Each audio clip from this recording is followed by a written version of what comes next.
Muito bom dia para quem está pescando, muito boa tarde para quem está na roça, muito boa noite para quem está na rede. A gente está começando mais uma aula de Didatização 2. Essa é a segunda parte da segunda aula. E hoje a gente vai tratar, eu sou o professor Glauber, deixa eu me apresentar, primeiramente, é claro, para quem não me conhece. E hoje a gente vai continuar no livro da Indaya Bassani. Só que no capítulo 3, a gente vai pular o capítulo 2, porque lá no texto da Megali a gente já trabalhou muito dos conceitos que estão lá de bilinguismo individual da Megali. Então a gente vai pular nesse livro esse capítulo 2, essa aula 2 que ela chama. Os capítulos são chamados de aulas nesse modelo de apresentação da professora Bassani. E agora a gente vai trabalhar a aula 3, o capítulo 3 dela. E sobre o que fala o capítulo 3 da professora Bassani? Ela fala sobre graus e função de bilinguismo. Ou seja, como a gente viu, o bilinguismo ele pode ser tratado de maneira muito ampla, no aspecto coletivo, e de maneira também um pouquinho menos ampla, dependendo do autor com o qual você esteja trabalhando. No caso do bilinguismo, como fator individual, a gente tem que fazer talvez definições um pouquinho mais rigorosas para aprofundarmos um pouco o conceito. Então, a Bassani começa o capítulo dela, aí na página 16 do texto. Será que todo falante que utiliza duas línguas as utiliza da mesma maneira? Somente pelas diferentes definições de bilinguismo vistas na aula anterior, que a gente pulou, que nos mostram que esse conceito é relativo. Podemos prever que não. Por isso, estudiosos propuseram que existem graus de bilinguismo, ou seja, o bilinguismo pode se dar em maior ou menor intensidade, a depender do falante e da situação de uso e aquisição. Além da questão do grau, a gente vai destacar na próxima aula a função das línguas na vida do indivíduo. Vamos abordar então o graus de bilinguismo segundo o texto de Mackey, 2005. E a primeira questão que nos é imposta é a seguinte: grau de bilinguismo. Quão bem o indivíduo conhece as línguas que usa? Quão bilíngue ele é? Então, o primeiro critério para definir o grau de bilinguismo de uma determinada pessoa é quão bem essa pessoa conhece as línguas que ela usa. E aí a gente pode definir como ser um bom falante de uma língua de variadas formas. Então, quando um falante usa uma língua, seja ela materna ou segunda língua, ou seja, uma L1 ou L2, ele pode acessar 4 habilidades básicas. E certamente vocês aí que são professores, tanto da educação escolar indígena ou fora, mas que trabalham com linguagens, já devem ter ouvido falar, porque vocês devem dividir, muitas vezes, na metodologia das suas aulas, nessas caixinhas, como, por exemplo, compreensão, que é a habilidade para ouvir e entender uma língua. A segunda habilidade básica é a fala, que é a habilidade para produzir linguagem oral. A terceira habilidade básica é a leitura, que é a habilidade para ler e compreender textos escritos. E a quarta e última é a escrita, que é a habilidade para produzir textos escritos. Grosso modo, você tem essas duas primeiras habilidades, que são habilidades naturais, é um instinto. As outras duas últimas, leitura e escrita, são habilidades advindas do letramento. E a gente sabe muito bem que nem todas as sociedades tinham letramento. Boa parte das sociedades indígenas não tiveram letramento, não tiveram escritas. Algumas tiveram, sim, né, mas foram minoria. É fato que o falante pode não ter o mesmo grau de competência no uso de cada uma dessas 4 habilidades na sua própria língua materna. E o mesmo se dá no que se refere ao uso de uma segunda língua. Alguns falantes bilíngues podem entender igualmente bem as duas línguas, mas não ser capaz de falar tão bem, por assim dizer, em uma delas. ou podem ainda ser capazes de ler e escrever em ambas as línguas, mas não tão bem em uma delas. E aí a autora continua dizendo, além disso, para cada uma dessas habilidades, o falante pode ter um desempenho diferente em cada um dos níveis linguísticos. E aí ela dá uma subdividida, ou seja, para cada uma dessas habilidades, a compreensão, a fala, a leitura e a escrita, para cada uma você pode dividir em outras sub-habilidades, ou em níveis, né, dentro dessas habilidades, como, por exemplo, o nível fonológico gráfico, ou seja, que tem a ver com a pronúncia dos sons e também a grafia dos sons, a dimensão gramatical, lexical e estilística. Gramatical diz respeito ao uso de certas modalidades gramaticais que tenham plural ou que não tenham, que tenham uma determinada ordem ou aquela ordem. Em nível lexical, ou seja, em termos de que palavras o determinado falante alcança, em nível estilístico, ou seja, essa pessoa é capaz de falar aquela língua com muita habilidade em domínios de uso mais distintos. Por exemplo, um falante pode ter um vasto vocabulário, conhecer muitas palavras da língua, mas não ter uma habilidade avançada para pronunciar essas palavras. Ainda pode ter uma habilidade para expressar oralmente em diferentes situações, mas ter dificuldade em escrever de acordo com as regras da ortografia. Então, vamos revisar, conforme a autora faz na página 17, os níveis linguísticos através de uma tabela. Você tem aí fonologia e grafia, se refere à pronúncia dos sons e ao uso das regras de ortografia da língua. A gramática se refere ao domínio das regras gramaticais da língua. Léxico se refere ao vocabulário que o falante possui da língua. Semântica se refere ao conhecimento dos significados da língua. Estilo se refere ao desempenho em relação ao uso da língua. Vale ressaltar aqui que a classificação proposta por Mackey em 2005, a qual considera que o falante bilíngue acessa as 4 habilidades, compreensão, fala, leitura e escrita, se baseia no uso de línguas que possuem sistemas de escrita, assim como eu já falei anteriormente. No entanto, como a gente já sabe, há no mundo todos muitos falantes bilíngues, e mesmo monolíngues que desenvolvem habilidades em línguas ágrafas, ou seja, línguas que não têm grafia, e que tem como forma de transmissão a oralidade somente. Tendo em vista que a proposta de Mackey leva em conta esses falantes específicos, se considerarmos essas habilidades, podem existir diversos tipos de falantes bilíngues, com desempenhos diferentes ou semelhantes nas duas línguas que utilizam. Por isso, Mackey propõe a seguinte tabela, e eu vou escrever rapidamente o que ele coloca nessa tabela, o que ele cruza. Então, pensem aí numa tabela, gente. Você tem um eixo vertical, um eixo em pé, em que você tem, em cada linha, habilidades, compreensão, fala, leitura e escrita. Esses 5 critérios. 5 habilidades básicas. E nas colunas você tem as dimensões das habilidades. Dimensões do nível fonológico, gráfico, nível gramatical, lexical, semântico e estilístico. Ok? Então visualizaram? Do lado das linhas a gente tem as 4 habilidades básicas.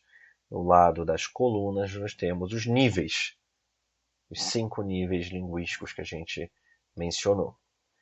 E para cada um desses níveis a gente compara, dá uma nota, digamos assim, para a primeira língua e para a segunda língua. E a partir da comparação desse resultado, a gente consegue chegar a dados um pouco objetivos que podem nos levar a comparações muito frutíferas para o debate sobre esse multidimensionalismo na definição de falantes bilíngues, de sua competência. E a autora continua na página 18. Existem muitos testes de produção e testes de compreensão de compreensão e percepção utilizados para medir a habilidade de um falante no uso da língua, bem como seu desempenho em cada um dos níveis linguísticos. Esses testes vão avaliar o desempenho dos falantes e o pesquisador pode atribuir notas para cada uma delas separadamente. Ela elenca aqui uma série de exemplos de como preencher essa tabela. Creio que vale que vocês deem uma olhada com mais carinho aí na página 18 e vejam aí como é que podemos diferenciar falantes 1, falante 2, de acordo com a competência de cada um em suas devidas habilidades e nos seus devidos níveis. Acho que vale a pena vocês darem uma olhada com um pouquinho mais de carinho. Ela chega à conclusão, a partir da comparação de vários falantes, né, que nesses exemplos, na página 19, mostram que a função da língua na vida do indivíduo pode afetar o seu desempenho em determinadas habilidades, e dentro de cada habilidade, em diferentes níveis linguísticos. E aí ela já parte para a seguinte pergunta: para que o falante usa essas línguas? Que papel essas línguas têm em seu padrão de comportamento? E aí, voltando aqui na página 18, no falante 1, ele diz o seguinte: o falante 1 utiliza a língua em ambiente familiar e a língua 2 no trabalho. Quando está falando sobre um assunto da sua área de especialidade de trabalho, esse falante tem um desempenho melhor no quesito vocabulário, na língua 2. Seus testes resultam na nota 8. No entanto, esse falante pode ter um melhor desempenho estilístico na habilidade de fala em ambiente familiar. Seus testes resultam na nota 9. Então vejam, no ambiente de trabalho ele é bom na língua 2. No ambiente familiar ele é bom na língua 1. Veja, eu posso dar um exemplo. De repente, alguém que é um indígena, mora na aldeia, uma aldeia próxima, digamos, ao Oiapoque, vai sempre ao Oiapoque, basicamente, diariamente, digamos assim. Essa pessoa, no ambiente familiar, ela fala Queol, e todo o vocabulário que envolve convívio familiar, ele tem uma alta nota, tem um grande domínio. Agora, ele trabalha numa entidade pública, digamos assim, na cidade. E lá ele fala português.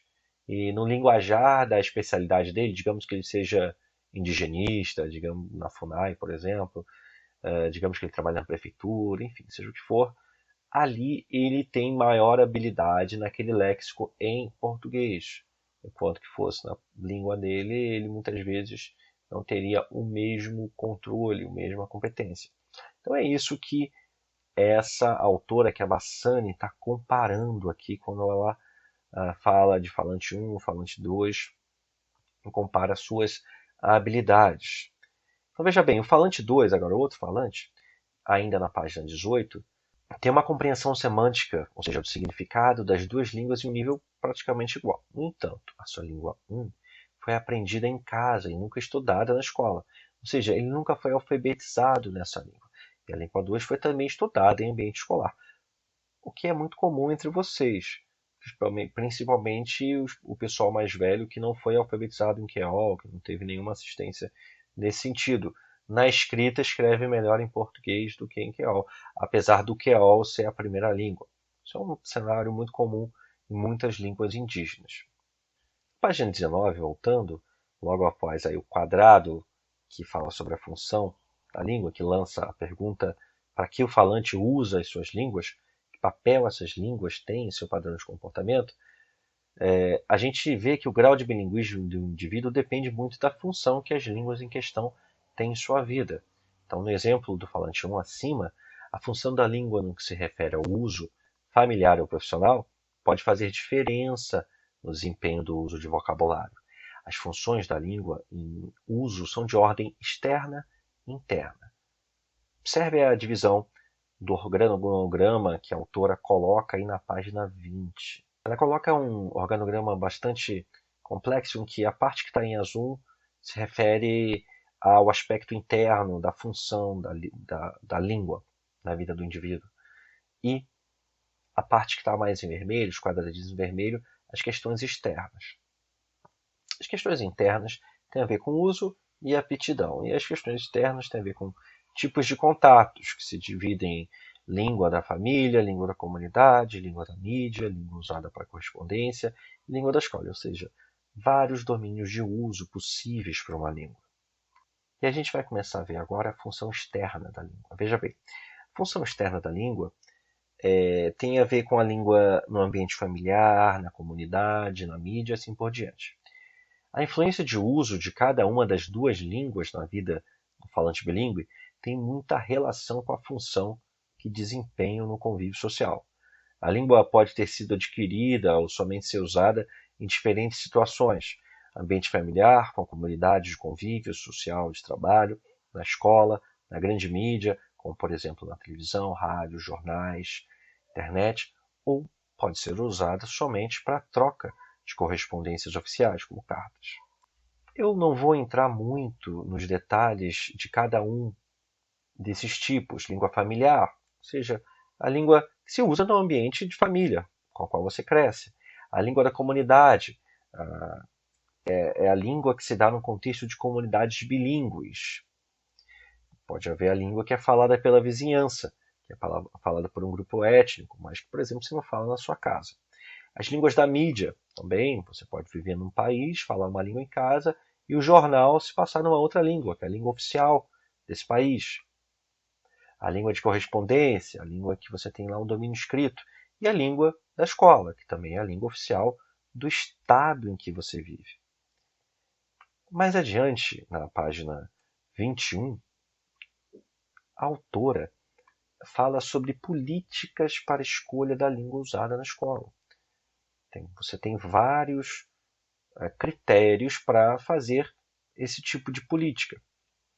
Tem critérios como critérios de nacionalidade, que propõe que a língua a ser utilizada e ensinada na escola deve ser a língua oficial, língua nacional do país, independentemente da origem étnica, religião, da língua materna e assim por diante.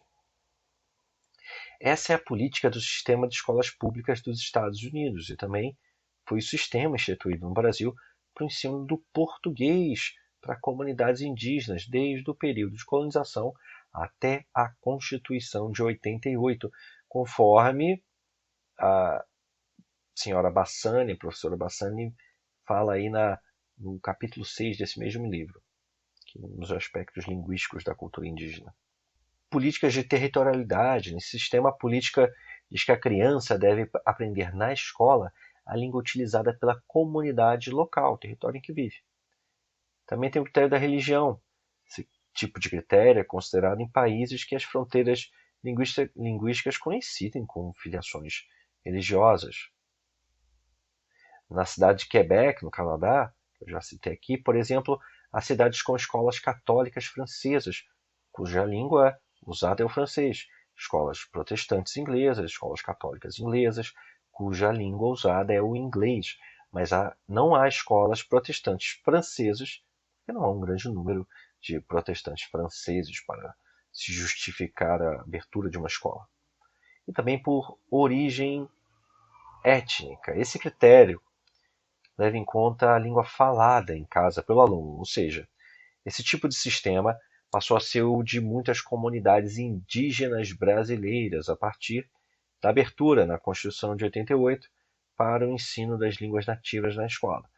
Hoje em dia existem diretrizes curriculares nacionais para a educação escolar indígena, na educação básica, que garantem o direito ao ensino em uma língua materna para as comunidades indígenas.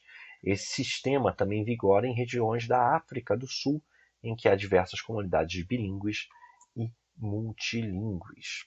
Os casos acima se referem a cenários em que uma língua é usada no ambiente escolar, mas há diversos cenários em que as duas línguas são usadas na escola, e aí eu gostaria que vocês prestassem bastante atenção, porque creio que esse seja boa parte do cenário que vocês vão observar nas escolas indígenas em que vocês trabalham.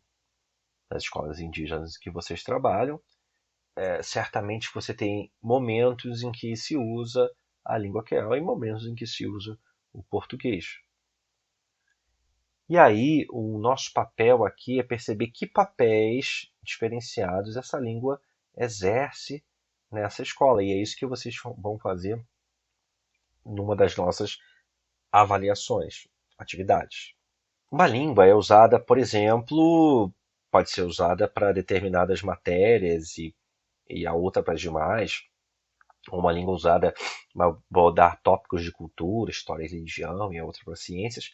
Há também as escolas que tentam usar as duas línguas para as mesmas tarefas e na mesma medida. Por exemplo, durante a manhã os alunos aprendem na língua 1 e à tarde a língua 2. Ou seja, há várias estratégias para atender uma comunidade bilíngue que se interessa em ter o bilinguismo na escola. Às vezes a comunidade, de repente, prefere um monolinguismo na escola, apesar de ter mais de uma língua circulando na comunidade. Como, por exemplo, escolas de indígenas que são totalmente na língua indígena, ou nas línguas indígenas, enquanto na comunidade tanto se fala nas línguas indígenas quanto em português em determinadas situações. Vamos aí à função interna da língua, na página 22. São dos dois tipos, né, relacionados ao bilinguismo, as funções internas. Usos, que não tem como objetivo final a comunicação externa, e fatores que influenciam a aptidão do falante bilíngue. Então, fala internalizada, basicamente. Né? Esse tipo de uso pode influenciar a escolha da língua a ser utilizada pelo falante. Na maioria dos casos, a língua dominante do falante bilíngue é usada para esse tipo de situação, mas essa não é a regra geral. Alguns falantes podem sonhar frequentemente uma língua e contar em outra, ou podem saber contar em ambas as línguas, mas usar somente uma delas para fazer cálculos mais complexos e assim por diante. O que se refere aos fatores que definem ou influenciam a aptidão do falante para o uso de mais de uma língua estão, dentre outros, como gênero, idade, inteligência, memória, aptidão, motivação. Tá? A gente não vai entrar nesses detalhes, mas vocês podem ler na página 22. Bom, gente, essa segunda parte foi um pouco mais reduzida, foi um pouquinho mais simplificada, mas ela foi bastante importante para vocês terem uma base para a avaliação que eu vou passar, para a segunda avaliação que eu vou passar, porque todo exercício aqui vale ponto, em que vocês mesmos vão fazer um diagnóstico da escola de vocês. Eu vou fazer uma série de perguntas, vocês vão traçar um diagnóstico a partir das suas respostas, das escolas com as quais vocês têm contato, ou aquelas que vocês consideram de referência na rede de educação escolar indígena de vocês. Em breve vou gravar e disponibilizar para vocês a parte 3. Então essa é a parte 2 da segunda aula de digitalização. Até mais.